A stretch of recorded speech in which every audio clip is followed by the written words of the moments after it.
All right, so if everybody can turn their microphones on then. Just the, yep, turn in it green. Okay. So welcome to the July 17th meeting of the Camden Conservation Commission. If anybody's listening in, we often abbreviate the commission as CCC, just so you know. And when we discuss things, at least for this first meeting, if we can give a little bit of a background, just so anybody who might be listening could actually put it into context. So, welcome everybody. The minutes have been distributed previously. Are there any additions or corrections to the minutes? They looked good to me. Can I have a motion for approval? So moved? Second? Second. All in favor? 4-0. Who seconded it? I'm sorry, this is, you Wayne seconded. seconded. Thank you, I'm catching up. Abby, I haven't met you yet. Oh, I'm Vicky sorry. Dudera. Nice to meet you. I thought you were Vicky. Yes. Okay. So, we don't have a treasurer now, so we don't have a treasurer's report. And that's something we need to do. I need to wait till the full committee, till we have a full committee to talk to, because I need a volunteer treasurer. And my own feeling is that Morgan would be great, because he's a banker. Yeah. And So moved. Yes. We could just vote him in. that's right, there we go. We'll actually get his approval. I won't type that in the minutes then. So I submitted, or sent around the people who had signed up as wanting to volunteer for the CCC and voting day, and also a few people just said they want to be a member.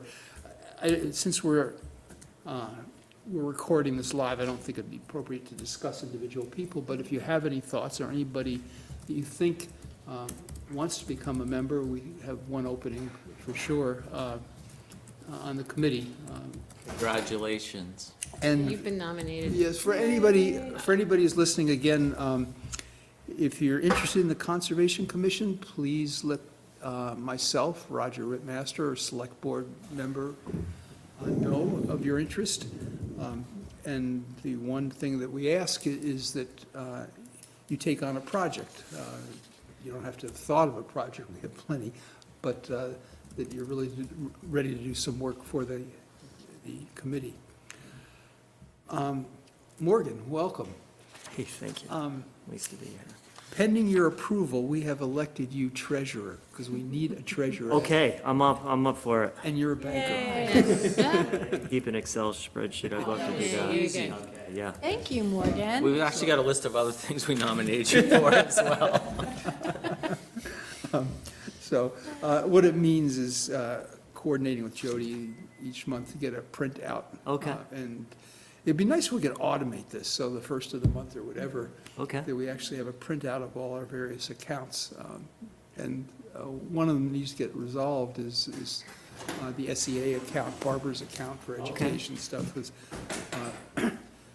we haven't got a good printout of expenses and income for Good that. evening, Mark. Welcome, Mark. Thank you, Roger. Now, on that sheet, is there an end date on when money needs to be spent? I remember that was an issue at a certain point. No. Okay. There is none. And we can go over that Okay. offline in terms of what you need to do. Sounds good. Morgan has agreed to be our treasurer. On his, Hey. based on his vast banking experience that, He's the banker among us. yes, It yeah. happened. Mark, I had one question for you, right on item 4, which is recruitment of new CCC members. I noticed on the agenda for the select board, and by the way, we're live, so. I assume that's why the microphones are here. Yeah. That there's new members for the committees that are going to be. Now, are these just automatic renewals of people? Some of them are renewal, I haven't looked at the agenda yet for next week. Some of them are renewals, and some of them are new members, because there are a bunch of committees looking for new members right Well, now. we're looking for one new member, but I don't know if anybody has Applied. And if there is somebody who has applied, I want to make sure that we can interview that person before the select board says. The person that would know would be Janice, I believe, because all the applications go to her. So Okay, but if it comes up at the select board meeting, Yeah, I'll mention it. Yeah. 'Cause, the understanding is that anybody who does apply, we want them to do some work. There's tons of stuff to be. I'll have it tabled if there's somebody new that you haven't, so you haven't interviewed I anybody? haven't interviewed anybody. Okay. I haven't heard that anybody's requested to be a CCC Okay. member. So Roger, just a question on that list that was made at the voting day, and several people checked, yes, I'm interested in being a member. What's So happening with that? I've spoken to one of the individuals, but I want to speak to them all. So you're going to speak to them all? Yeah. Okay. And that was, so, You might want to check with Janice and see if you can talk to them before the meeting, so we don't have to go through the whole process of scheduling it again. okay. I can talk to Janice, because I'll be in tomorrow, because Okay. I'm near her. All And right. I can just see if I can anybody- email you and give you names and information. Super. Thanks, Abby.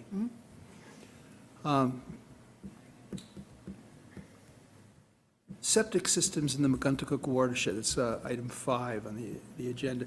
The reason I brought this up is I had written to Vicki and to David, saying that, it was great that we passed a law that's saying that when houses turn over, that septic systems must be inspected. A couple of things. It wasn't clear to me that inspected means who gets the information. Do you happen to know that? No, if a septic system, quote, fails, I don't think there's a pass or fail, but if there's problems, will the town be notified? Or is it just between realtors and sellers and buyers in terms of is they?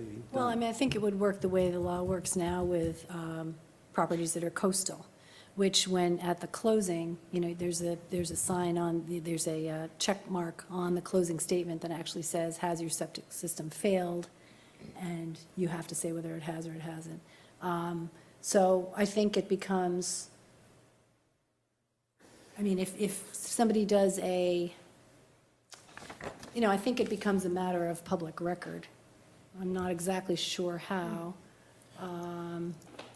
And I suspect. But I can check into that. Yeah, I'll and I look into suspect that. there's no requirement. In other words, if a buyer wanted to accept a cesspool as their septic system, quote unquote, and was willing to pay less because there was no effective septic system, there'd be no requirement that that septic system be up to code. So my solution to all this was, passing a law at the state level is really tough. But the towns should be able, To if have it's in more their stringent interest, to things. have more strict or Yes. stringent requirements, should it fit their needs. And for Camden especially, when the McGuntacook Lake and River drains right into our harbor, if we're going to clean up the harbor, we have to make sure that the rivers is The septic pristine. systems are managed by the state. And that's what I had, Yeah. when you wrote to me, what I wrote back. And I'll look into this and let you know, because I know there's got to be a mechanism, because that question is asked. Fortunately, I've sold waterfront properties, oceanfront properties, but I've never had any with a failing system. So it's always, the system is fine. But I do believe that question gets asked because it's tracked, because it is the law. So I will look into what the mechanism's going to be. Okay, and many of these problematic septic systems are likely to be in families or in places that have been handed down through generations in a family and never come up for sale. But they still create a water quality problem if they're not up to code. Right. I mean, So- That wouldn't come up in the real that's not estate. under that, right. That isn't under that new law. Right, for sure.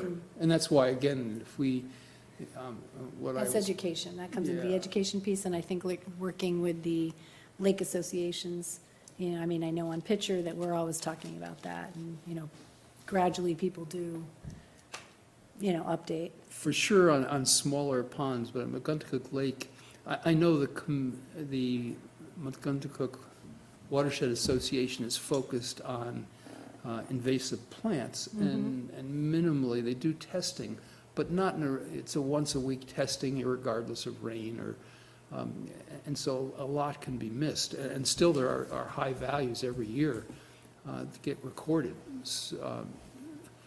And not followed up on in terms of saying, where is this coming from? It's difficult to do. So, again, Have you explored any other communities dealing with it? No, but again, the response, when I went to our code officer 4 years ago with this issue, he said, we can do nothing about it as a town, it's a state issue, and that's that. And essentially said, you know, go to the state if you have an issue. Whereas, as a community, we're putting a big emphasis now on cleaning up the harbor. Right. That's what I said, is if somebody else has delved into it and done something, you know, code officer might not know about it, but Right. maybe, you know, some other towns, and maybe it's, you know, Abby discovered a bunch of stuff out of state. So, you know, when she was doing the harbor thing. So maybe there's somewhere, I mean, Google's pretty easy to look up and say, oh, look, here's a way to deal with this, Yeah. instead of having to invent it ourselves. Now, I don't know if Steve Wilson was who you dealt with, but he's been with Camden, and then he's worked in a whole bunch of other communities. So I bet you he's got some good, Yeah, it wasn't Steve Wilson. Okay, I but bet you can't he's remember super who was helpful. Code officer 4 years okay, ago. But yeah, Bill, I think. okay. Yeah, it sounds, okay. I'm going to look Anyhow. it up while we're talking about other things and see if I can answer the question right here. All right. So, I mean, it's something, when I do our checklist of everything we're doing to clean up the harbor, It's a good one. this is one thing we're not doing anything about. So basically, I mean, what you're saying is, it would be nice to have a mechanism in place to make sure that at least transferred properties are being Well, even correctly beyond assessed that. and, if necessary, corrected before transfer Well, can what I'm take asking place, or- is for, at the state level, a law to be passed that allows individual communities to develop standards that are stricter than the state standards if it is in their interest, if they have a problem that needs to be addressed, which Camden certainly does. I think if we're working so hard and have been so successful to do properties tied into the wastewater system, that we should be able to do something with the ones that aren't. Aren't tied in. Exactly, we're asking people to potentially spend thousands of dollars to correct inappropriate connections between storm and water and sewage, so, yes. Okay, so that was why I put that on the agenda. Barbara isn't here for item 6, update on Steward Education Alliance, so I'm going to defer that because we really, I think she mentioned there was no new activity that she was doing, but I do know that the SEA has funded 2 teachers for a week-long education program, and I saw an email from one of them thanking Barbara for the great work and the support that we gave so she could take the course and take it back to her class. So we'll defer that to next time unless Barbara shows up. So Abby, over to you. And for those who might be online or on the video stream, Abby Blakely is our intern for the summer and has been working on water quality in Camden Harbor. I would like to ask you guys which you would prefer if I used a visual presentation, which is just in aid in addition to, you know, my talk, my explanation about the report, or if you would prefer just having a conversation around the table. I am a very anxious speaker, and I am very nervous when I have to get up in front of people. I don't know why it makes a difference. I'd be happy to, you know, bite the bullet and do it, but I'd like to know if you guys have an opinion I on. think seeing what you've got would be good. I just reassure you, if you're anxious, fine, but don't worry about it. This is a very friendly group. Yeah, I would just like to, I would just like to say that I could read this to my 8-year-old and he'd be really interested. You did a really good job. It's fabulous. We talk a thanks. lot about the harbor and how it's the third dirty, and this just really is, it's fabulous. So you're referring to Abby's water quality Yeah, report in the yeah, harbor? absolutely. Yeah, I think it's really super. I do agree with you in that I think having a visual of where the NDAs are and what ours looks like and where the line is, the 3-mile line, would be good. There is a way for me to show you on my laptop here, which would make me much more comfortable. But Roger, will you really want me to get up? I don't want you to make you uncomfortable, but it's such great practice, and that's know, what, and yes, that's what I see it as. It is, Are we it is. going to be I'll able do to it, pick I'll it up do with the it. camera, though? There is, once I wake it back up, it will show up to them, I believe. So If you're stumbling, don't worry about it. It's very, Excuse me. very low key. Yes, definitely more. I'm not doing this to be cruel. No, I know, you are right that it is good practice. I've had a lot of practice, and I'm still always very nervous. I've seen one of the practices or presentations. Yeah, I mean, I stuttered a lot, I was very nervous. All right, so this is just a brief synopsis of what my report entailed, because it was lengthy. So a little background on how pollution testing got started in the area. After the Maine Healthy Beaches established a program. We do need to put a microphone up there, though. Are these portable? Here. Sorry about that. Thank you, Mark. All right, so after the Maine Healthy Beaches program established themselves at Lake Beach in 2003, water quality testing began to take place more often, more frequently in the area. And over the years that followed, it became obvious that there was a bacterial problem, pollution problem in our harbor. And in 2010 was when the town really started to collaborate with local and state agencies to remove pollution sources. So since the publication of both Maine Healthy Beaches reports in 2011 and 2012, little additional progress has been made to address the issue of boat waste and the pollution it contributes to the harbor's declining water quality levels. So previous town efforts have been really good at highlighting harbor pollution sources, but and to reduce overall contamination levels, but none of them have focused on establishing permanent programs to address the issue of boat waste. They've been solely focused on, or mostly focused on, infrastructural sourced pollution. This includes both Maine Healthy Beaches reports, and both Maine Healthy Beaches reports had components that addressed boater pollution in the harbor. They were boater education campaigns, but they were involved activities that were one-time efforts and weren't consistent and permanent and addressed or reached very small audiences. In addition, I'd like to note that at this time, municipalities in Maine's 5 no discharge areas, which includes West Penobscot Bay, they're doing relatively little to address the issue of boat waste, in addition to their federal no discharge area designations and the presence of pump out services. But there are a variety of programs, as I've outlined in the report, and I'll highlight in a bit, that exist across the country that do well to, or have done well to establish strict enforcement programs to address the issue of boat waste. So the purpose of the report overall was to recommend specific and permanent actions to address boat sourced waste in our harbor. A little background information about our pump out services. The town received a pump out boat in 2003, and both of the services, which includes a pump out station, and I'm not quite sure when the pump out station was established at Lyman Morris. I should know that, but I don't. I know it was updated a couple years ago, though, through money, with money from the pump out grant program.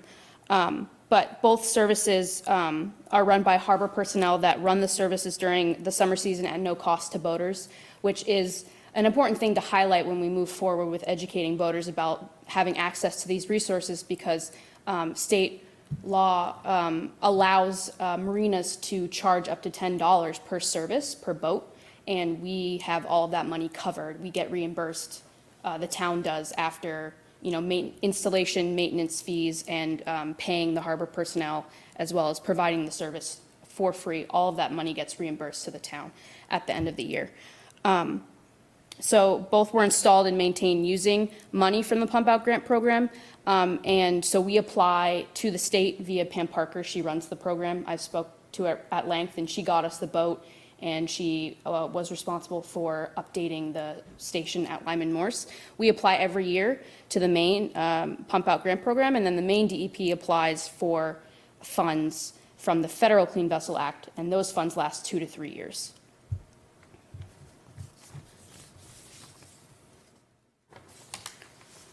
But as this boater data, which was included in my report, shows having these pump out services alone is inadequate if the services aren't being used by a substantial number of boaters. So, for example, the Town of Camden Public Boat Pump Out Program data from 2013 to 2018 shows that there's been a gradual decline in the total number of gallons per season pumped out by the harbor personnel that run the boat, i.e. Steve Pixley and Jim Leo, as well as their additional help. And then there's 2016 and 2017, they didn't collect that data, and I was told by them that someone, and I wasn't able to find out who, they were just told not to collect the data then, because they didn't see that anyone was asking for it explicitly, that there wasn't the interest in having access to that information. So that's that part of it. And then not shown is Table 2 from my report that the previous 2012 Maine Healthy Beaches report collected the data from 28 to 2012. That's important, and I probably should have included it in here. But in 2008, that total gallons per season number was double what it is in 2018. So in 2008, it was around 8,000 gallons per season pumped out, and now it is 4,000. So while this chart, or this table from 2013 and 2018 shows a gradual decline, it's half of what it used to be, which is a big bummer. And I imagine, although I don't know, but maybe you do know, I would think that boat traffic has increased. There's more boats in the harbor, I mean, I just feel like that there are, with less people using them. Not only that, but there's bigger boats coming to the harbor and they're staying for longer, which Yeah. means they need to be pumped out. Yeah. So there's no reason why, even if the boat traffic had decreased, the dock space, you know, what. The big one I saw this Yeah. morning, Roger and I both Yeah. saw. Yeah.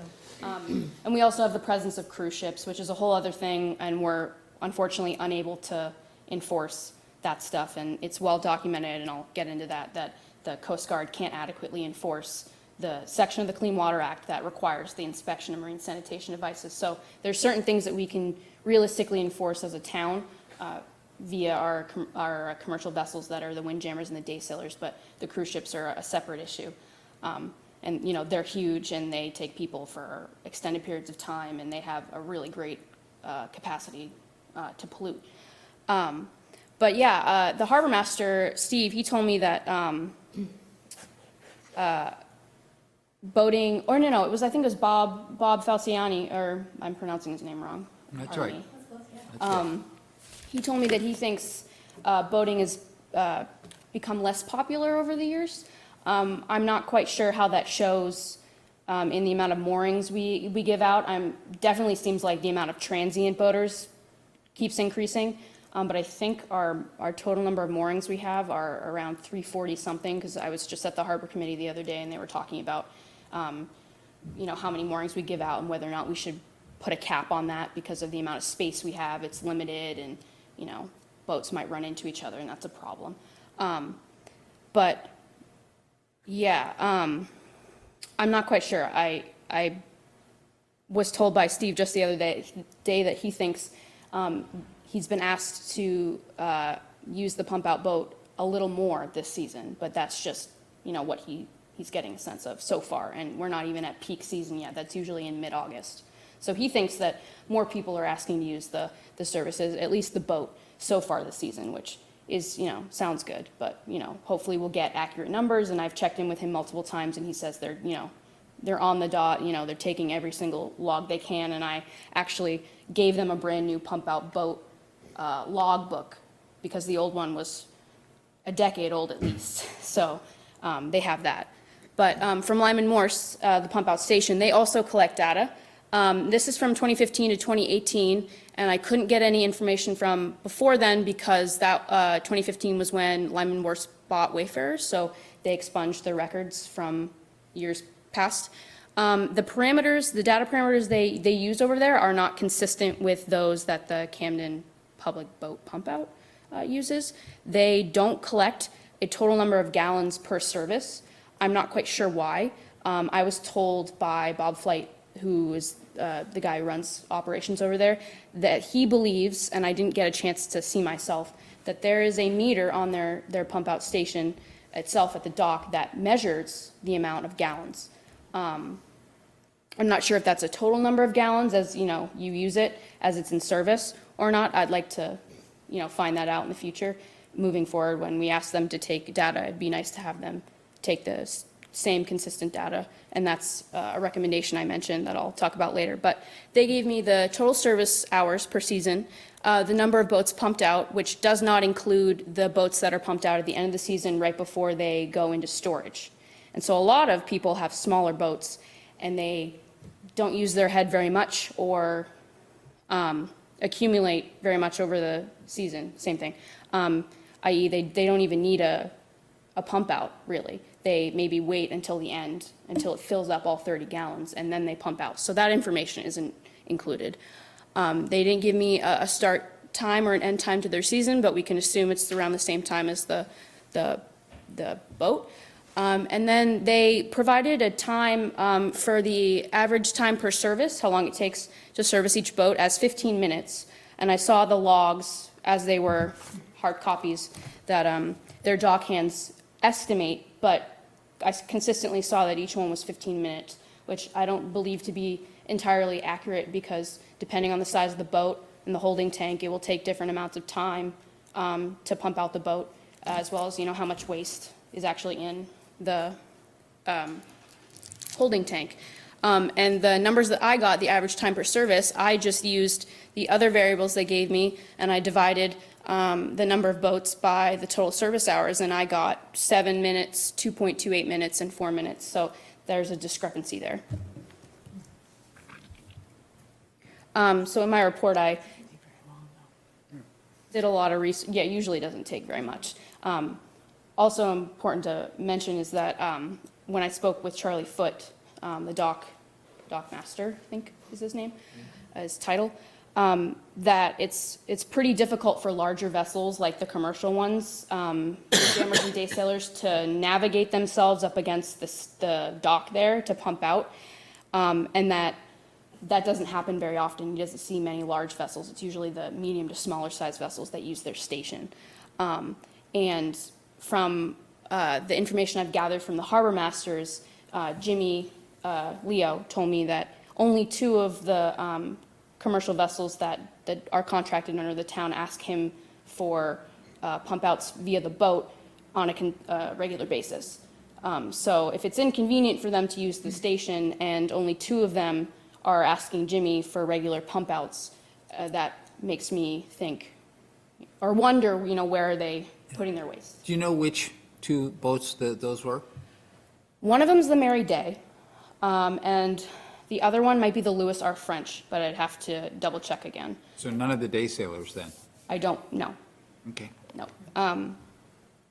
I also found out when I was chatting with Steve that recently, as of a couple weeks ago, one of the, I'm not sure if it's I don't want to say the name, but one of the commercial vessels that is contracted under the town that's been here servicing the area, taking people out for over 40 years, just got retrofitted with a holding tank a couple weeks ago. And the woman who gave Steve the update alluded or implied that they had been dumping directly overboard up until a couple weeks ago. And they are run by a local family, I believe, as most of them are, and have been here for decades. So that's something I observed. If anybody uses the I head, shouldn't say that on the thing, because Yeah. how do I know? There's lots of family-run boats, so it could be anybody. Yeah. so anyhow, yeah, what it means is if somebody uses the head while the boat's in the harbor, it goes right straight into the harbor, or at least did up till now. Exactly. Yeah. So back to the case studies. I did a lot of research, and Roger really pushed me from the very beginning to be thorough, and it was a lot of phone tag, and it was, you know, very frustrating at times, but it all paid off. And I had a couple of really great conversations with harbor masters from Tarrytown, New York, and Avalon Bay, California, specifically. They took 45 minutes out of their day to talk to me about their programs and what they do, and they've had a lot of experience because they've both been harbor master for 30 years at least there. And I was especially surprised that the harbor master, J.J. Poindexter from Avalon Bay, had the time, because his is, you know, extremely busy. Avalon Bay is on Catalina Island, and it's like a tourist destination just like ours is. But They're extremely busy, and I was also grateful because they have, like, they set the gold standard for boat waste enforcement programs. A lot of people model, or a lot of other towns like Newport Beach, for example, which is one of the case studies in my report, tried to model their program after Avalon Bay's, and I'll touch on that. But our 5 NDAs are West Penobscot Bay, Casco Bay, Booth Bay, Kennebunkport, and Wells are 1, and Southern MDI.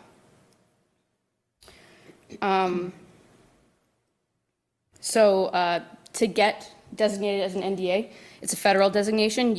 Marinas in the area must first provide adequate pump-out services to boaters, and then they get that designation, which, and I'll talk about what the laws are. Casco Bay was designated as an NDA in 2006, and then the rest, including ours, were designated in 2009. So 10 years ago, it's recent. And the case studies in my report, their federal designations were back in the 80s and 90s. So we're, catching up to some other places that have historic pollution problems. So this is West Penobscot Bay's no discharge area, and I've highlighted the boundary lines because they're kind of faint. And this is the picture, the only picture I can find on the internet, really. It's from the Maine DEP website. And Zone A is the no discharge area. And in Zone A, it is illegal to dump any sewage at all, treated or untreated, from any type of marine sanitation device. And quickly, Type 3 marine sanitation device is a holding tank, typically. Type 1 is a macerator pump that chomps up and grinds up, I guess, the sewage, and then it's treated using things like chlorine tablets, amongst other treatment types. And then Type 2 is typically a biological system where the sewage is aerated and the bacteria is allowed to grow, and then it eats the sewage as its food supply, and then it's treated. And there are different requirements, visible solids requirements for each of these first 2. Holding tanks you can't treat anyway, so you just keep it in your holding tank and then use the services afterwards. The first 2 you reduce the bacterial levels and treat it, and then you're allowed to dump it. But nothing can be dumped in Zone A at all. In Zone B, which is outside of the no discharge area, you are allowed to dump treated waste, which is adequately treated using a Type 1 or Type 2 MSD, and it is supposed to, the marine sanitation devices operation or operability are supposed to be tested by the Coast Guard inspectors, but there are regulations that require a certain vessel to be inspected by the Coast Guard are based on maritime law and safety requirements that are really old, just as the Clean Water Act is very old. And so when I spoke to a commercial vessel inspector from Belfast, Dave Wharf was his name, on the phone, he told me that he and 2 other men their jobs are to come and inspect our vessels here, and that out of all the vessels in our harbor, a very, very, very small percentage of them actually are required to get inspected, because it's based on requirements like 6+ passengers. So if you take 6 passengers or plus offshore, you're required to get inspected. Whether or not you operate mostly onshore or offshore, that's another thing that they consider. And as well as the transfer of money. So if you are, a windjammer or day sailor and you meet all of those other requirements and you get paid, from people to take them out, those are the things they consider. I have that information. It's still kind of confusing to me. I haven't been able to identify which of them, because I don't know what each boat does for business out there, which ones actually get inspected, but that's something I'll touch on in a minute. So you can dump your treated waste if it's adequately treated outside of Zone A in Zone B, but very few of them are getting inspected, so how are we supposed to know if their waste is being adequately treated before they dump it? That's another question that my report touched on.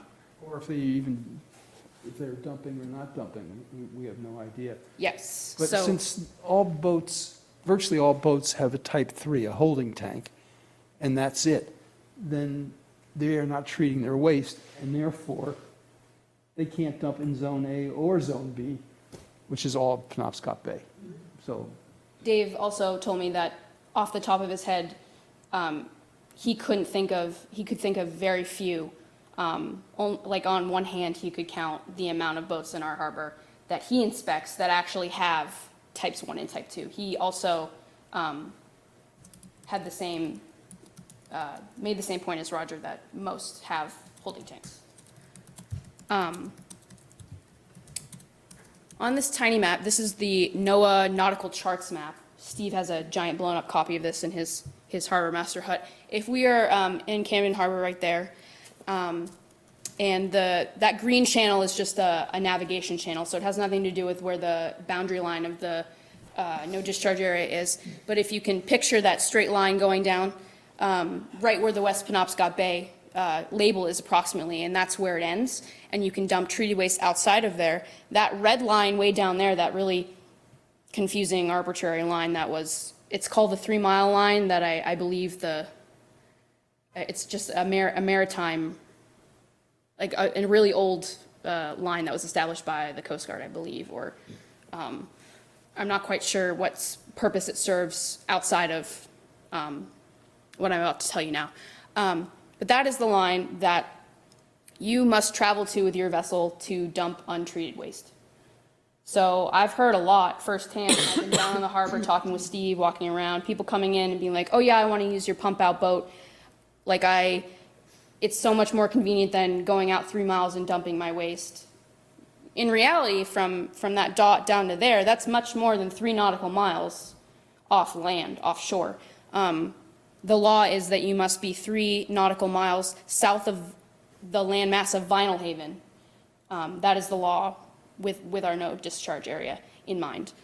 So it is 3 nautical miles south of the landmass of Vinyl Haven, but realistically it's probably 10 or more nautical miles from our shore. So when you hear people saying I'm going out far enough to dump my untreated waste, they're not actually.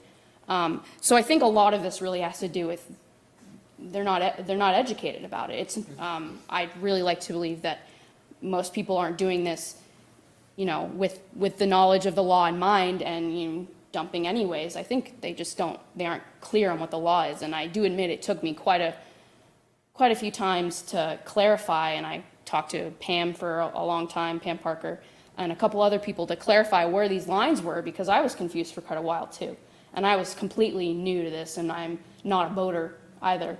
And so I think a lot of this has to do with educating the boaters who really do want to treat our waters with respect, but just aren't clear on what the law is, state and federal. So briefly, to talk about the case studies, I touched on 4: Nantucket, Massachusetts, Tarrytown, New York, Newport Beach, California, and Avalon Bay, California. So these programs encompass a variety of different or varying levels of enforcement regarding boat waste. They vary from the mandatory and voluntary use of dye tablets, just the mandatory use of dye tablets during high harbor traffic events, which is the case in Nantucket, Mass., as well as mandatory vessel inspections for all vessels, as well as mandatory inspections for just liveaboards. So there's a variety of different things. I'd say from least strict to most strict, it would go Nantucket, Mass. Would be the least strict because they only require the mandatory use of dye tablets during high traffic events, such as their Nantucket Race Week. So our equivalent would be Camden Classics weekend, I believe. And then Tarrytown, New York, and Newport Beach mostly do the same thing, but Newport Beach, their dye tablet inspection and their inspections in general only apply to liveaboards. They tried to take a page out of what Avalon, California did, but because most of their beaches that were monitored by the state agency the results were that their waters were generally healthier, that they didn't have such a bad water pollution problem as Avalon Bay did in the 80s. Their harbor almost got shut down in the 80s, and so they had no choice but to pass a strict enforcement program. they didn't feel like they needed to move forward with such a strict program, so they only require livable boards, which they have a lot, to use dye tablets as well as get inspected before the beginning of every boater season. And Tarrytown, New York, they are one step below Avalon in that they require the use of dye tablets, and that goes hand in hand with an inspection at the beginning of each season, or when a new boater comes in, it applies to transients as well. But they require marinas to give each boater a dye tablet to put in their boat's holding tank or head itself. I don't know exactly how closely they monitor the inspection process. I don't know if they're on board watching them do it, but they give the dye tablets to each boater, they put it in their holding tank, and the inspection goes from there. In the case of Avalon, there is actually a person who boards each person's boat and installs the dye tablet in whatever head configuration they have and conducts their inspection. So that's the difference. There was a bit of controversy in the process of Newport Beach's exploration into this type of program. Who actually has the authority to board a boat? Whether or not the harbor master does, which it's my understanding that they do have the authority. But when you are hiring additional personnel, they raise the question of who would that person be, and do they have probable cause was the topic of discussion there. But they didn't end up moving forward with it anyways. So as I said, in both Avalon Bay and Tarrytown Harbor, both harbors were close to being shut down by Human Health Services due to dangerously high coliform bacteria levels. So that's what prompted them to establish the most strict of these case studies. And just like I've mentioned these programs, the state of Maine also shares the same authority to more strictly enforce these provisions, just like Roger was talking about with septic systems, exploring the option of whether or not Camden can come up with a more strict policy to require people to get their septic systems inspected. But I did research, I actually read the Clean Water Act, Section 312, which was a bunch of fun. It's very old and it seems very redundant, but you just have to cover so many things and you have to say it in every single little bit. And I also had to cover my ground, but it does say, and I mentioned the exact language in the report, that the state of Maine, just like these other towns in other states, do have the authority to more strictly enforce the provisions underlying Section 312 of the Clean Water Act, specifically regarding the inspection of marine sanitation devices. So specifically that means we can't do anything about the design of the marine sanitation device or its installation. That part has been, the authority has been given strictly to the Coast Guard to regulate, which has to do with their inspections of it. But we can make sure, better ensure that they are operating to meet the minimum federal standards, meaning we have the authority to require that they undergo additional inspections before each season or throughout. The most realistic way to enforce it would be before the beginning of each season. We are allowed to enforce that more stringent policy with these boats, which brings me to my recommendations. So starting with the annual inspection of commercial vessels, I mentioned in my report that it is really well documented that the Coast Guard does not adequately enforce Section 312 of the Clean Water Act. There's a lot of information about the pollution from cruise ships and what they've been allowed to get away with. So essentially, there's so many different things that the Coast Guard boards boats to inspect, and all of the ones, with the exception of the environmental component of the inspection, take precedent. So and that, it kind of makes sense. There are a lot of safety things, equipment, I'm forgetting the amount of things, but there's a lot. Machinery, equipment, et cetera, that they focus on, and they have limited time and limited resources. So the environmental tests, or the environmental component of the inspection, essentially has become an afterthought. And there are at least 3 different tests that any given Coast Guard inspector is supposed to conduct with a marine sanitation device, a type 1 or a type 2. One of them is a visible solids test, one of them is a coliform test, and then there's one more, and I'm forgetting which one it is, but which takes time, and that they're supposed to conduct, and that hardly ever do actually get conducted. And those are the tests that determine whether or not the MSD is operating at its required capacity. And so what's supposed to happen is when the inspector inspects the MSD, and if they conduct these tests and it's clear that there's a problem with the MSD, the inspector is supposed to recommend to the boat operator, not recommend, tell the boat operator to take it to a Coast Guard approved facility to get it checked out. So if these vessels that are supposed to get inspected aren't even getting inspected for their environmental MSD components, then they won't even know that their marine sanitation device isn't properly functioning, and they won't get it fixed. And then they'll continue to use it under the impression that it's operating right and dumping their waste, and it's not being treated adequately, and then it's getting dumped. So the annual inspection of commercial vessels recommendation is what I previously mentioned. Under the town, what a good starting place would be to require the windjammers and the day sailors, which the town has contracts with. The day sailors are 1-year contracts, I believe, and the windjammers are 3. The day sailors are up in November, and the windjammer contract is up next April or May, I believe.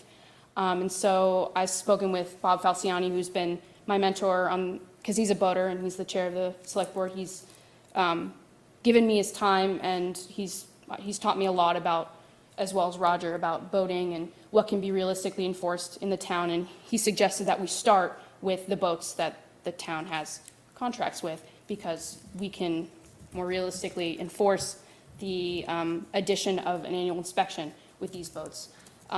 So hopefully that gets on the next select board agenda, at least a discussion about it. And then we can, first in my recommendation, I recommended that Audra advise that Steve do an initial survey with the windjammers and the day sailors.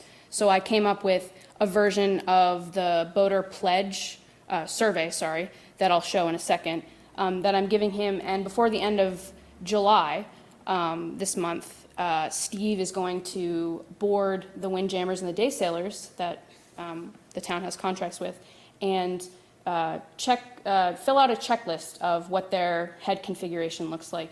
So whether or not they have a type 1 or type 2 MSD, whether or not they have a holding tank, where the location of their MSD is if they have one, whether or not they have a head or not, because a lot of them, at least mostly a lot of smaller ones, don't even have heads at all. So he's getting that information, then we'll take that information and craft policy with it from there.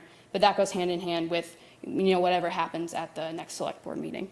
The permanent boater education program, the Maine Healthy Beaches reports in the past have done these things to some extent, but they've never really followed through on putting the data they've taken to good use, really, and there were limitations to the data they did collect. And so I came up with a no discharge area guide, and part of that boater education campaign, that is the next recommendation, that I recommended it be permanent.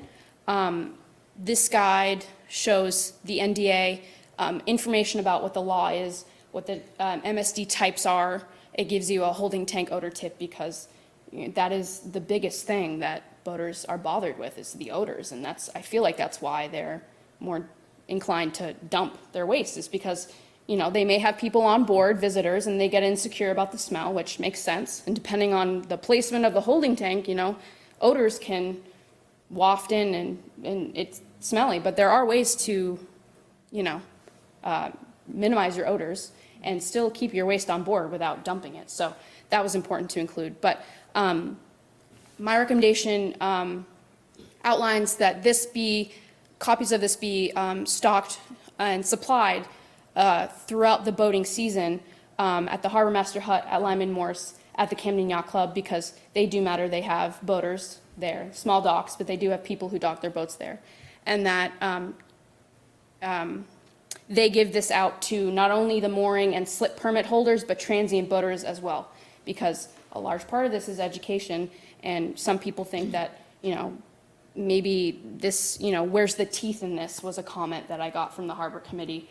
And I believe that the commercial vessel inspection requirement is where the teeth is, really, a starting place at least, for more strictly enforcing this, Section 312. But we can't deny that educating the boaters is a large part of this, and that in order for it actually to stick and for people to stop polluting so much is to let them know and educate them that, this is what the law is, and hopefully they'll be like, oh, I didn't know that. I'll stop dumping. I'll start using the services, and hoping we can make them aware as well that we have these services and we provide them for free, which is like a privilege. And we have people who would love to come pump out your boat. And so that's that part of it. And this is the boater pledge and the survey, which I hope will make its way into the next boating season. So in the spring, when each boater who has a slip or a mooring permit, they have to get it, they have to reapply for it. This will be mandatory for them to complete these two documents before they send in their other piece of paper with their information, which I've seen is like, is your boat still this name, still this length, size, etc. And then they reapply for their mooring or their slip. Fill out a pledge that, doesn't have any teeth to it really, but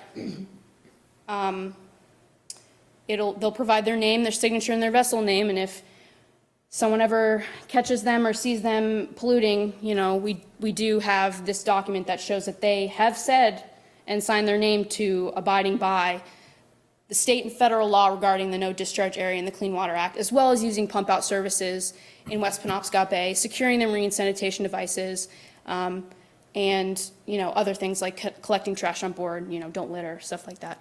And then the boater survey is even more important, and that's really where the Maine Healthy Beaches programs fell short, is that they took this information to an extent, but they didn't, it was a one-time campaign, and so they had that information and they didn't do anything moving forward with it, which is a bummer. And so I'm hoping that this makes its way into these envelopes, and that each season these data needs will change depending on what information the town needs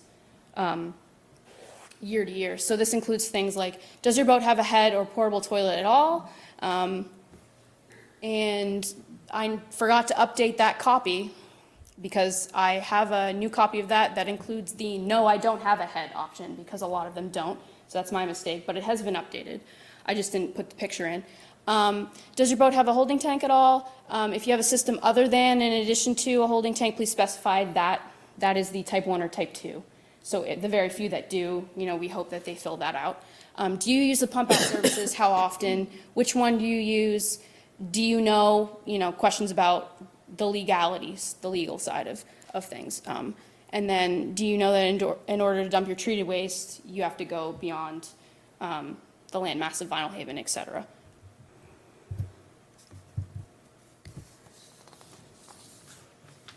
In addition, well, I should have kept this up.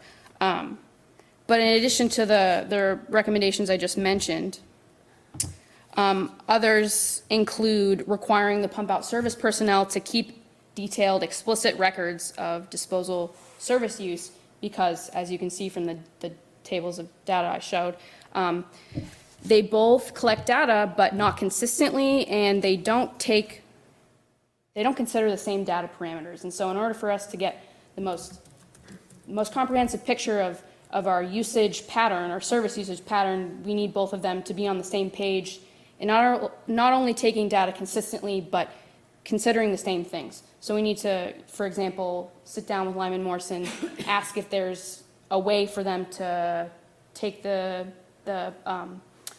gallons of sewage pumped per service, if there's a way for them to take that. And I believe there is, but that's something we need to look into.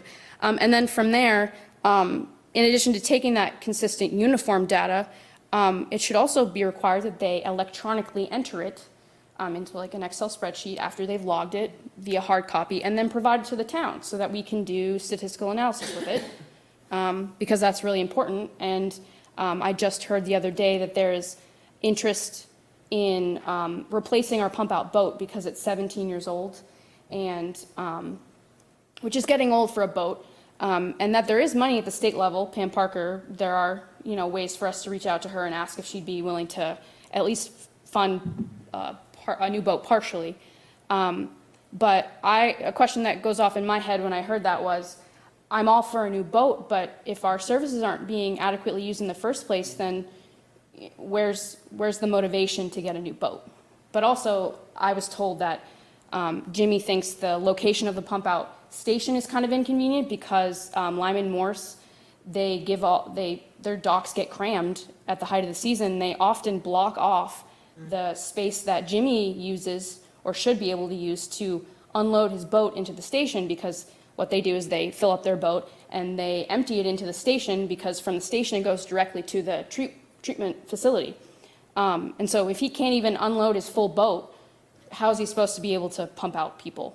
Interesting. So the town of Camden's boat gets dumped into Lyman Morse's Yes. tank, and then Yes, it gets and pumped up Jimmy to has the- told me in previous seasons that that is he's not been able to get in because they have, used up their dock space. They've given it away. Prevented him from emptying any boats? Has he had to turn any boats down? I'm not quite sure. Okay.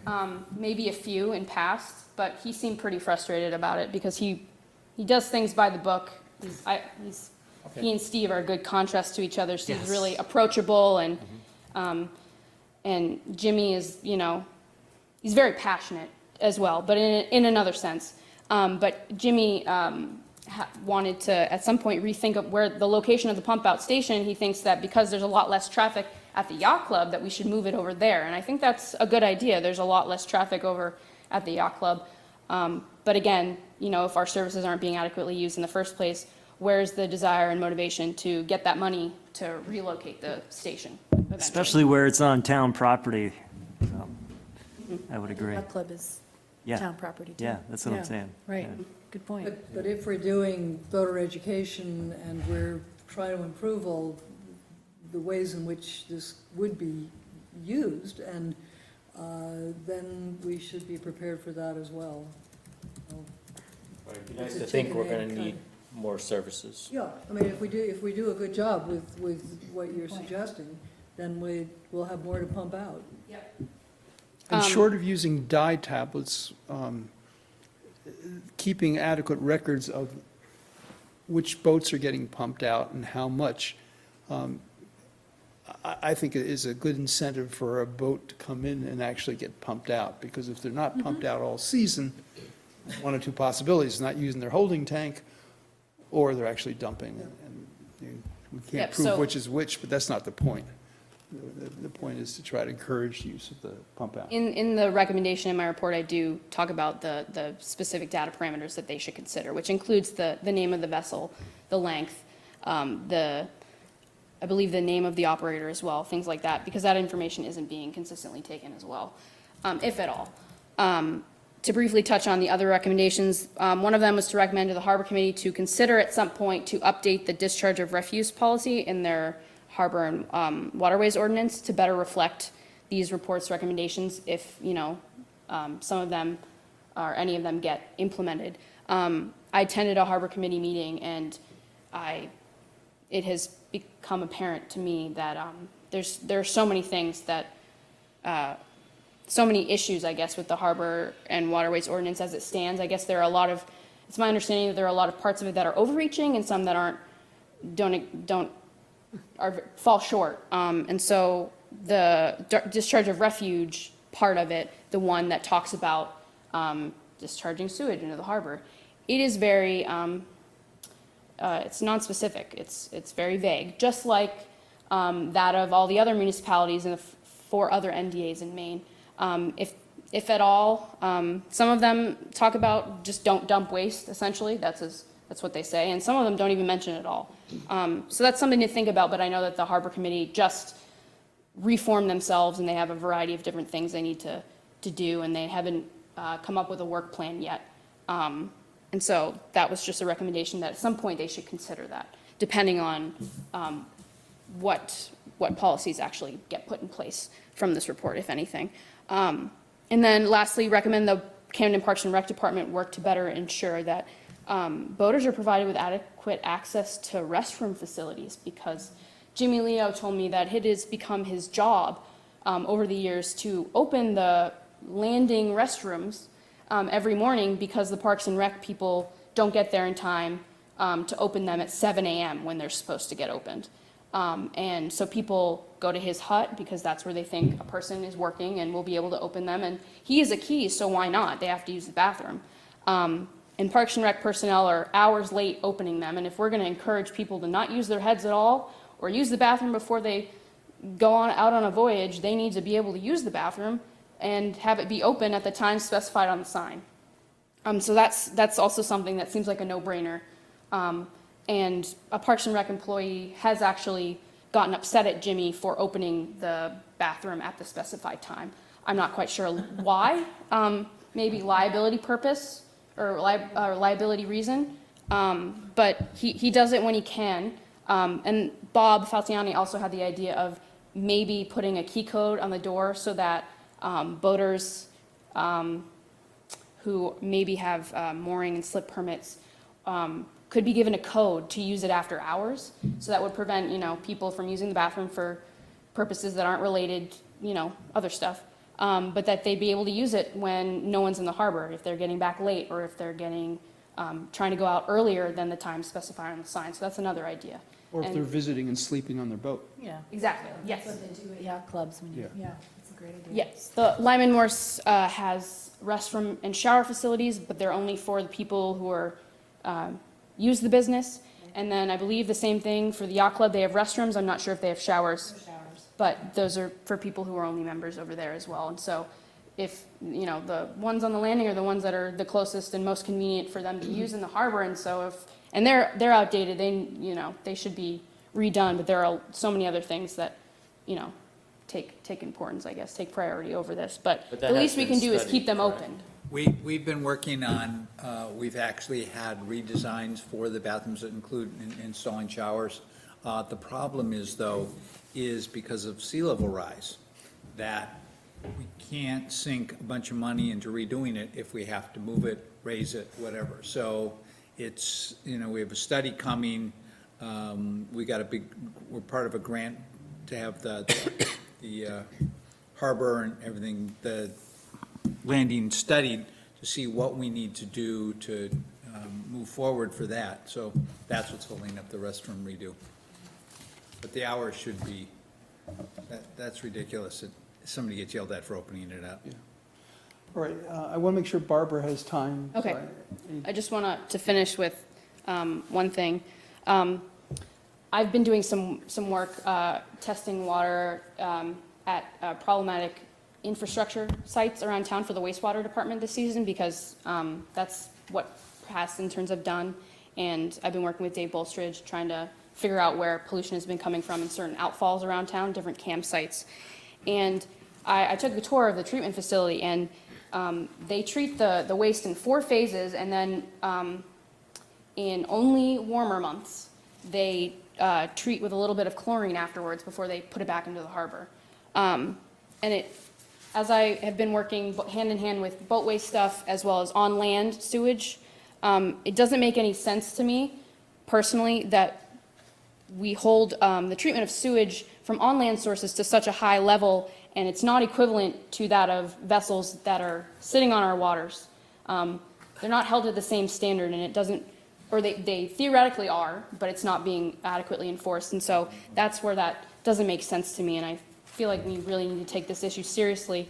And I know it's hard to track the issue. A few people have claimed that the issue is a perceived threat.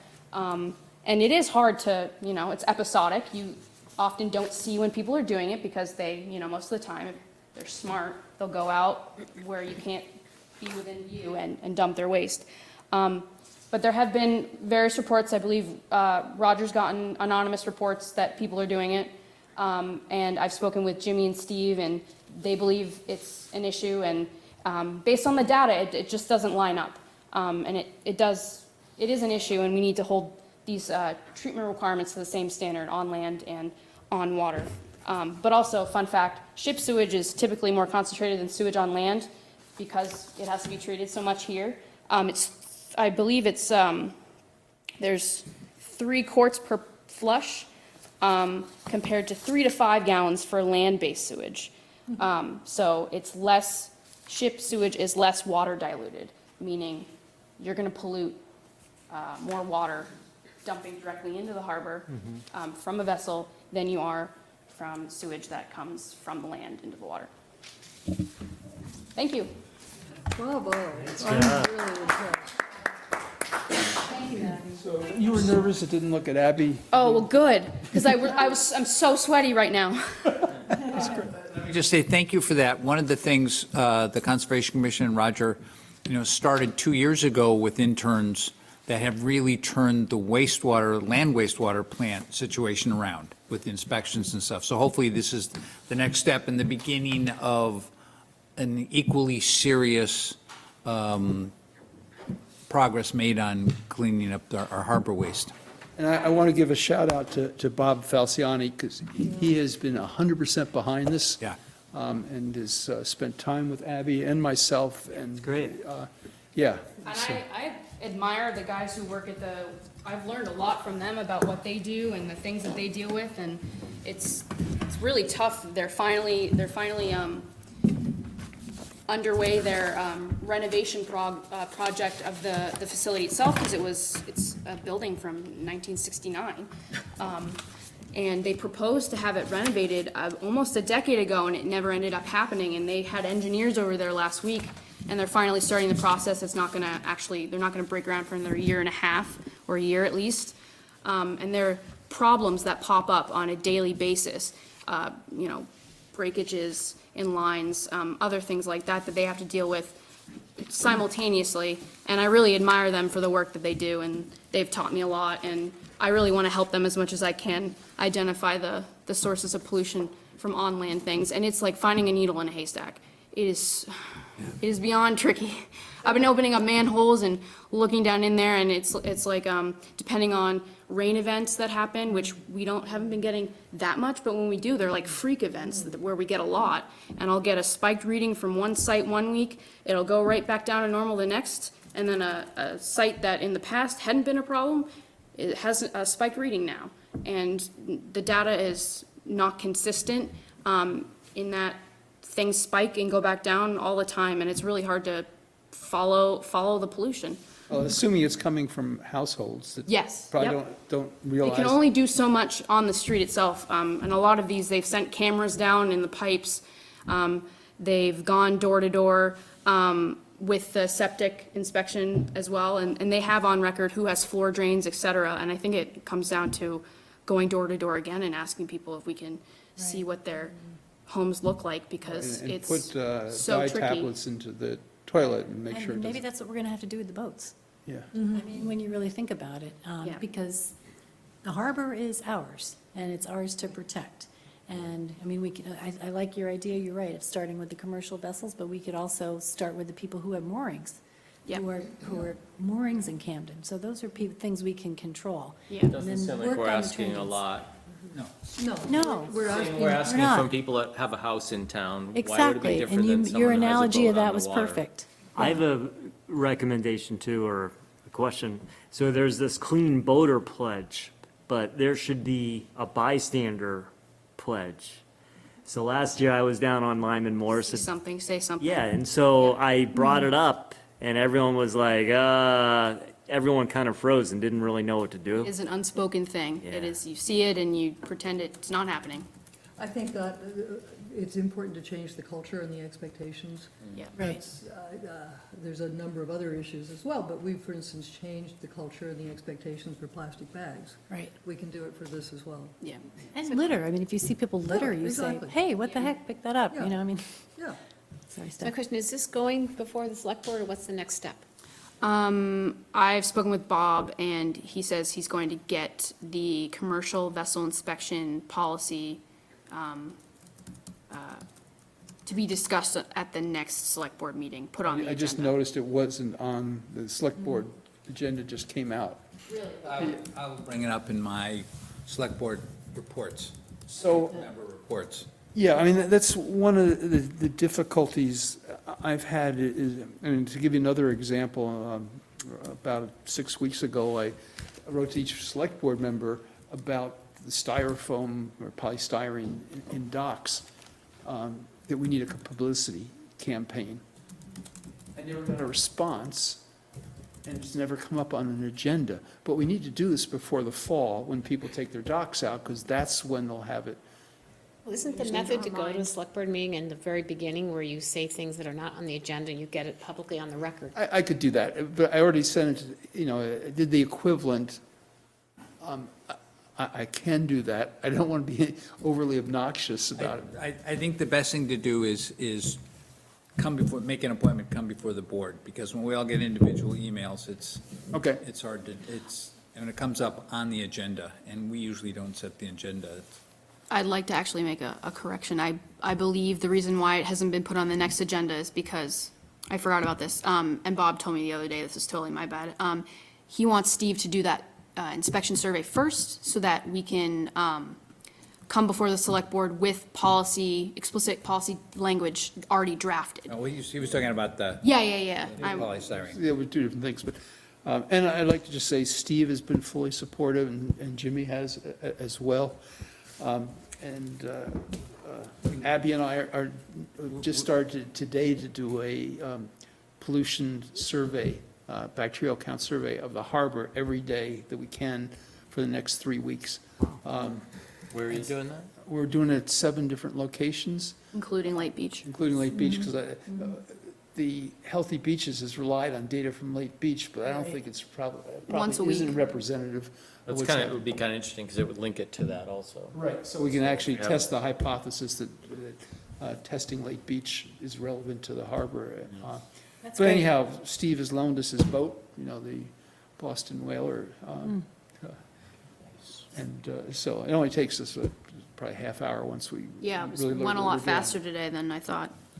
So then that's going to give us actual data, because that's It'll been give the us thing. data. All we've had is anecdotal, and it's going to be really hard to go to the harbor committee and say, look, we got to update things if we don't have some data. So, excellent. I think that's smart to wait. Some data is better than none.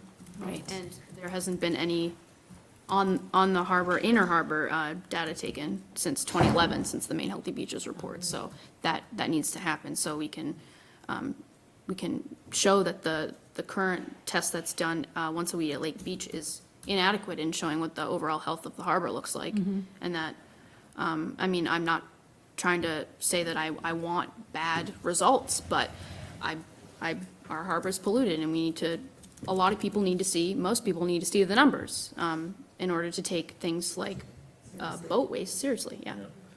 Well, people at the voter information table consistently are shocked when they are told that we're number 3 in the state. Yes, absolutely. You know, they're like, Totally. what?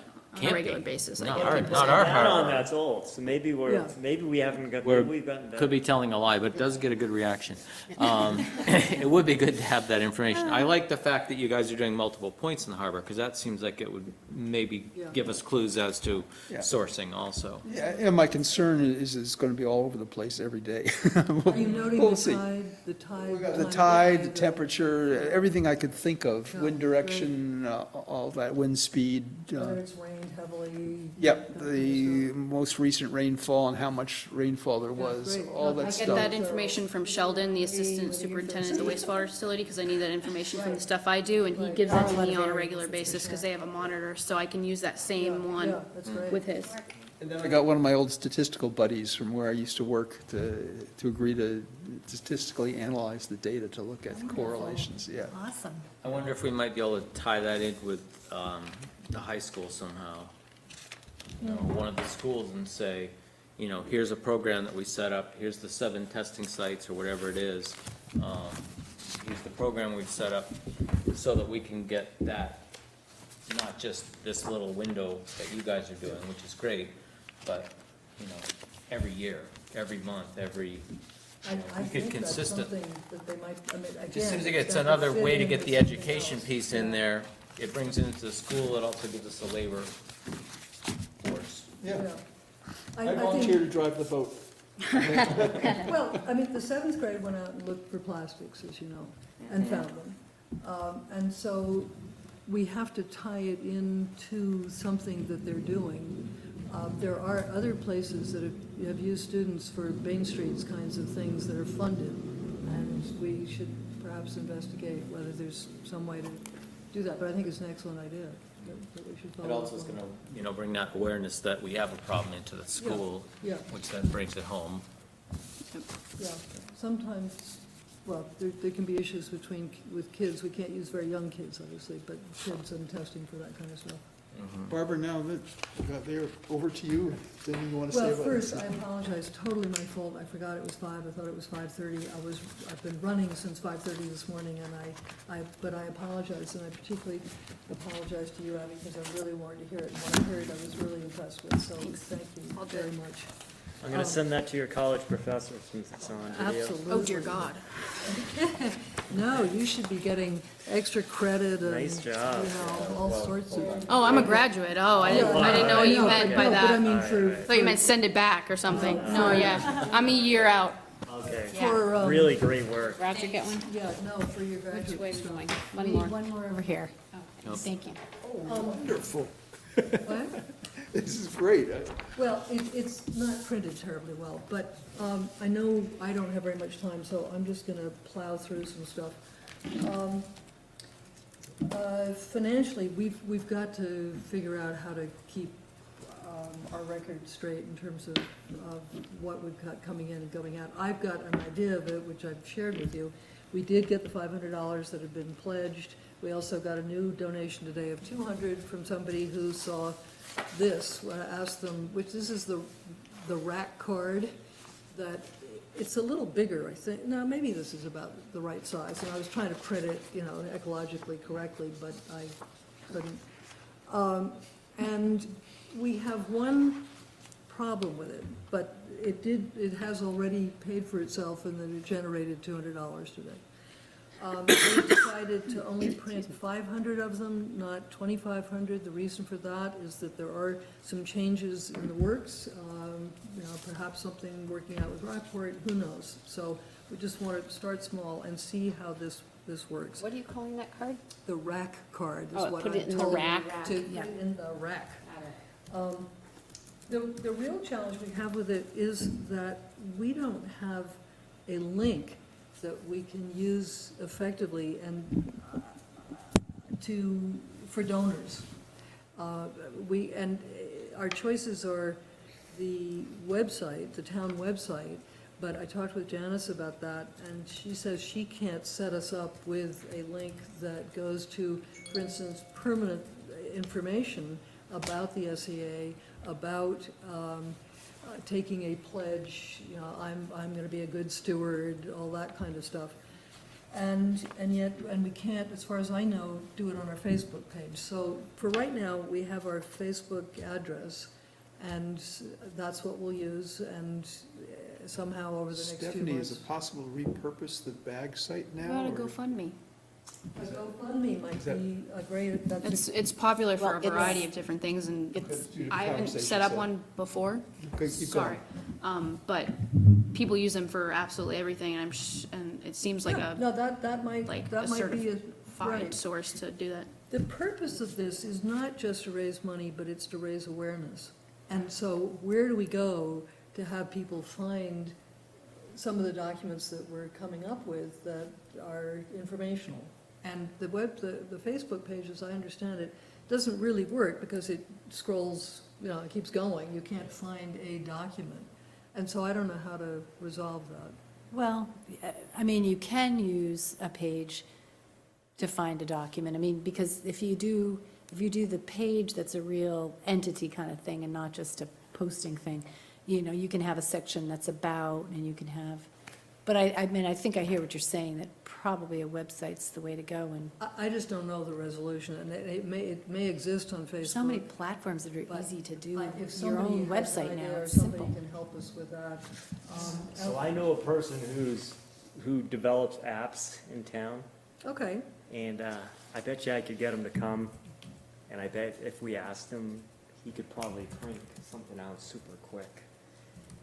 And then his wife created this app called Jet Set Offset. It's a carbon emissions oh, site that's an app on a phone, Interesting. and so he travels a lot, but when he's here, maybe we could try to. yeah, and, I mean, I would love a place where we can post things like this rack card, like, you know, what are we doing, what have we done, how can you help us, take the pledge will be the next thing we try to finalize, to be an ocean steward, you know, for little kids, and then for slightly older kids, there are gonna be different criteria, but it needs to be up somewhere permanently, but able to change it, so I need help with that, and. that's all I'm saying. Squarespace is, it's all over the place in all of the social media things that I take part in.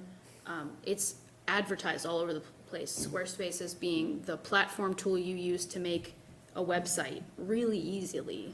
I haven't used it myself, but I know. Squarespace. Space, sorry. Yeah, and they have 24/7 customer support. You can Okay. call and they'll answer your questions.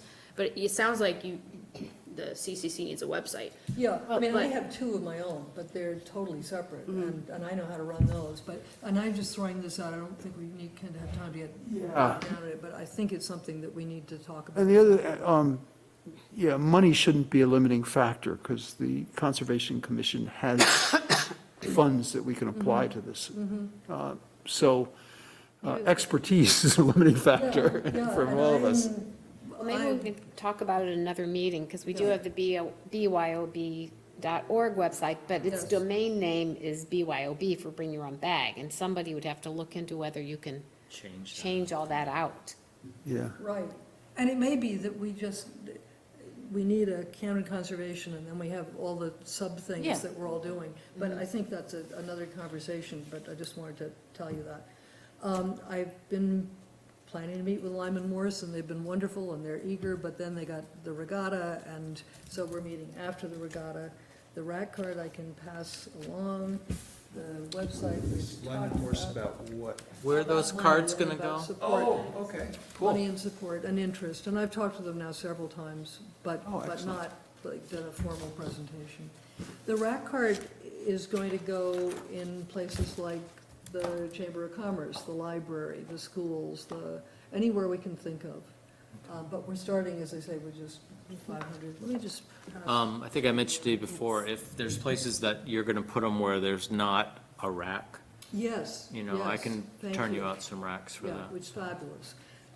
And let me thank you for moving the display, the display case down by the harbor masters. I instantly put up stuff that isn't great, but it was Well, the stuff new that was and in there was different. pretty faded for one Exactly. thing, so I don't know how long it may have to be changed whether we want to or not on a regular basis, but. But it's not particularly eye-catching the way I've done it. And so I asked Amy Hand at the library to help us, because she's really good at this kind of stuff.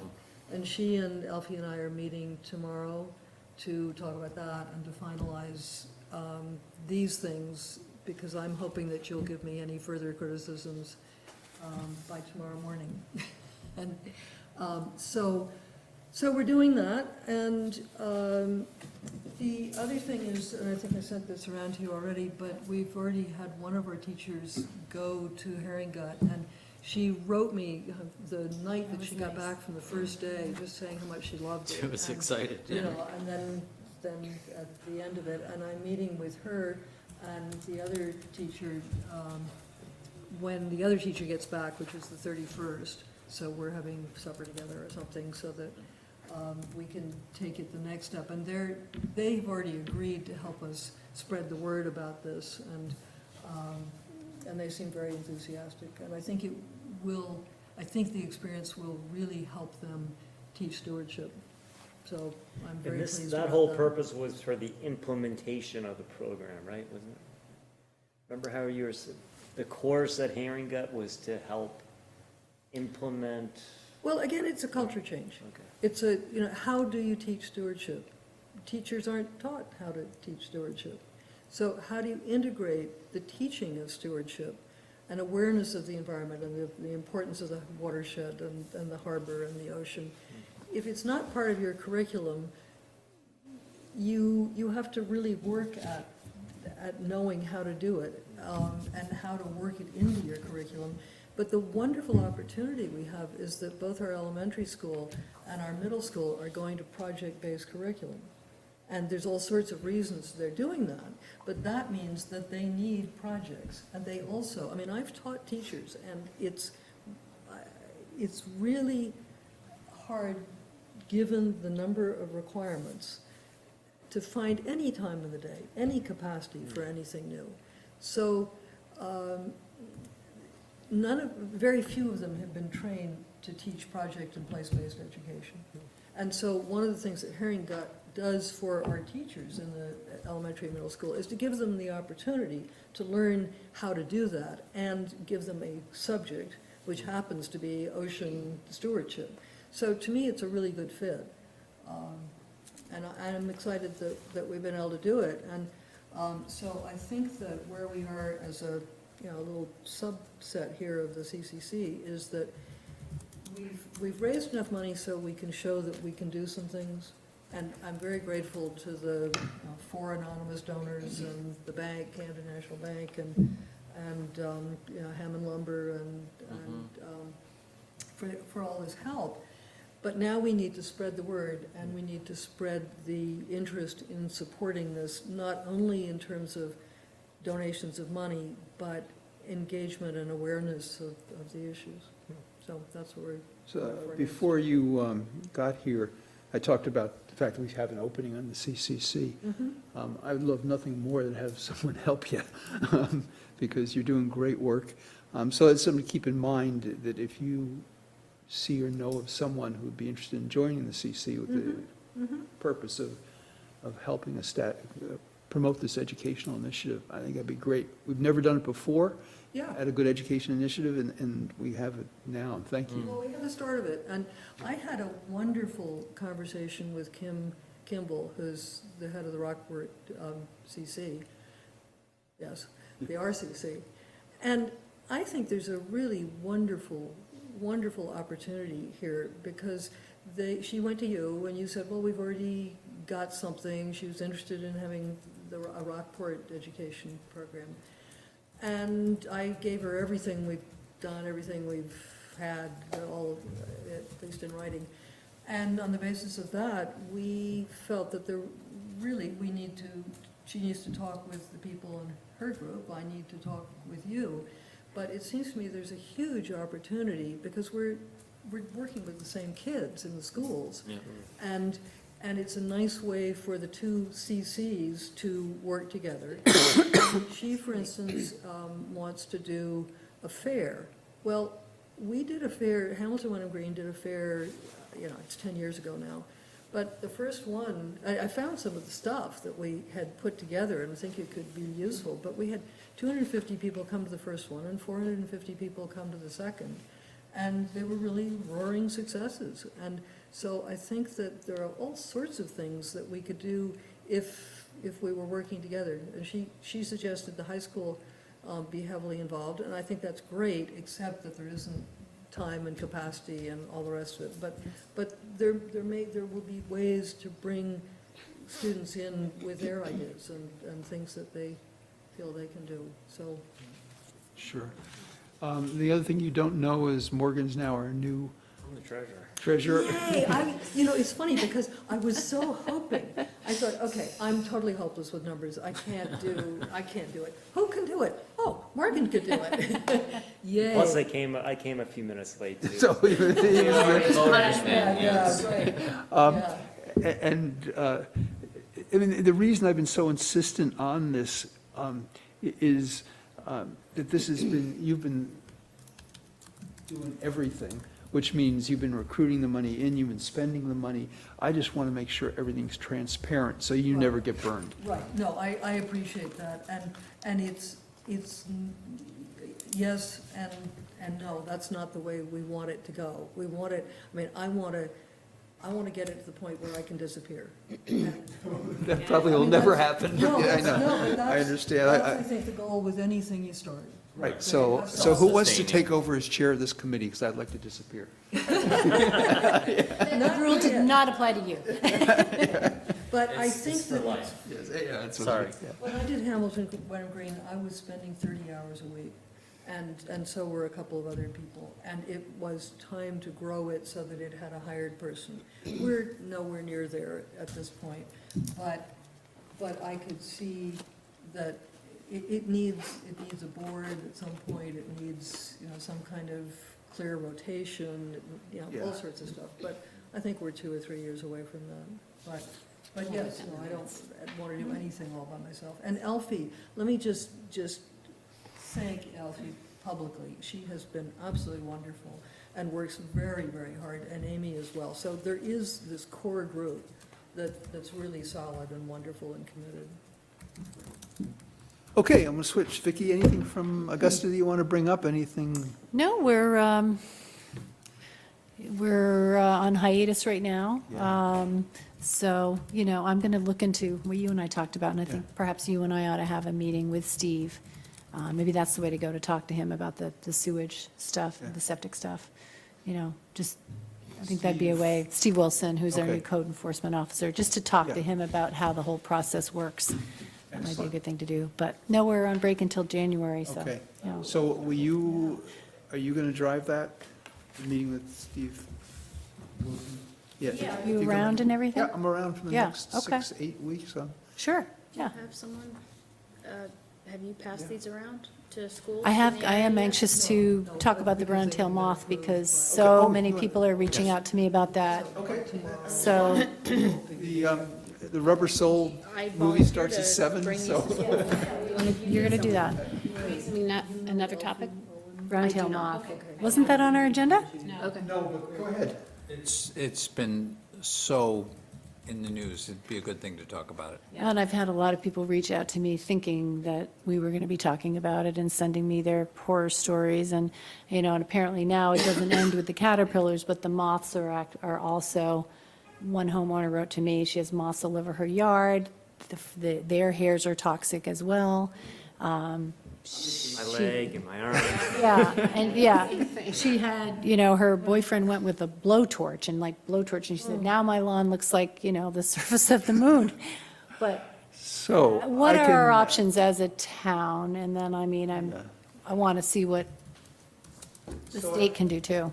As a town, there's not a lot of options. If we have oak trees in town, and the town should either beg or pay Doug Johnson, and I'd go with him, to survey oak trees in November for nests. And if there's trees that are worth saving in town, if there's a lot of nests, webs on the trees, then we need to think about inoculating those trees. If we want to. Now, it's unusual for brown-tailed moths to kill an oak tree, but this is an unusual circumstance. It hasn't happened since the 1910s that we've had infestations. In Harpswell, there's very few oak trees that have died.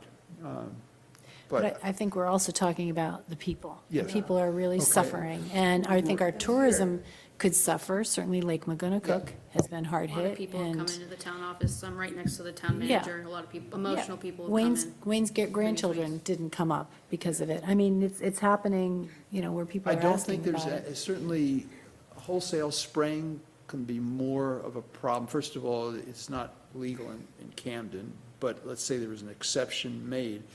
You'd have to spray all the woods, everything. We You- get so many And oak. you would kill off so many insects that what ended up as a result could well be worse. We might One of take the- out the one of thing the that's things- fighting them. One of the Exactly. things that's made the news, and I've seen the reports, is the fungus that's been Yeah. affecting them. And supposedly, our area is one of the places where the fungus has had a strong effect in killing off a lot of the moths. Do you know From about? my experience, that is not true. Oh, Okay. no. Okay, so I can tell you my personal experience. So I was in the papers in the Free Press Saw that. 2 weeks ago.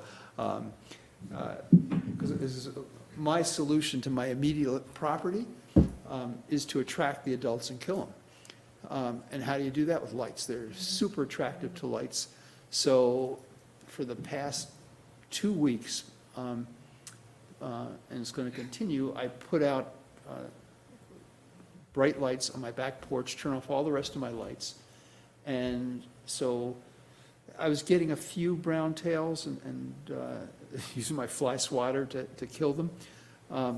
But then 3 nights ago, 136 moths showed up. So I used my vacuum cleaner, shop vac with soapy water at the bottom, and vacuumed them up. And I was pretty good selecting just the brown tail moths. Because you're Roger. You counted 136? I count 136. He probably took pictures of every single one, too. And named them. I have a big moth attracting light anyhow, but I only use that for a couple hours. Then overnight, I just left my back porch lights on, one of which I screwed in a black light, because they're especially attracted to black lights. But incandescent lights work as well. So each morning I go out and there'd be a whole wall full, like another 20, 30 brown tails. I get my vacuum cleaner back up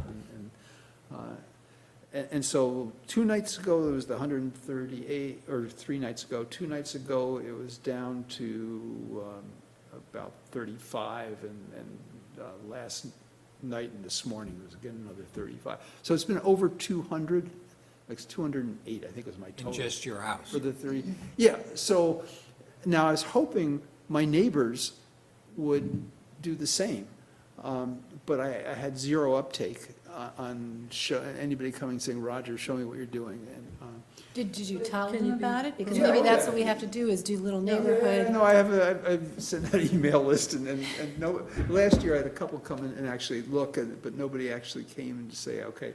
Now, what it means, one of my neighbors, I saw his security light still on. Okay, well, he is going to have the worst brown tail moth problem, because he left the security light on all night long, and so they're all going to be tracked, and I should thank him, because You're going to his house. they're going to his house and not mine. And I could say I did the same thing last year, but not as intensively, and all up and down our street, the oaks were denuded. And in my property, there was very little problem. Just some eating off the top, of the very tops of the oak trees, and they've already re-leafed. This seems the kind of thing that we should put on our website, because, Well, it's in the paper. yes, but, All the news I places have think, done a good what the job of answer it, is, but- we should pick a week, and we should turn every single light off in town, except for your house. Yeah, that's right. Well, Strobe light, we should So put a big the one. one light I didn't use, I have a 175 watt mercury vapor light. And I didn't use that because I was afraid I attract them from across the river.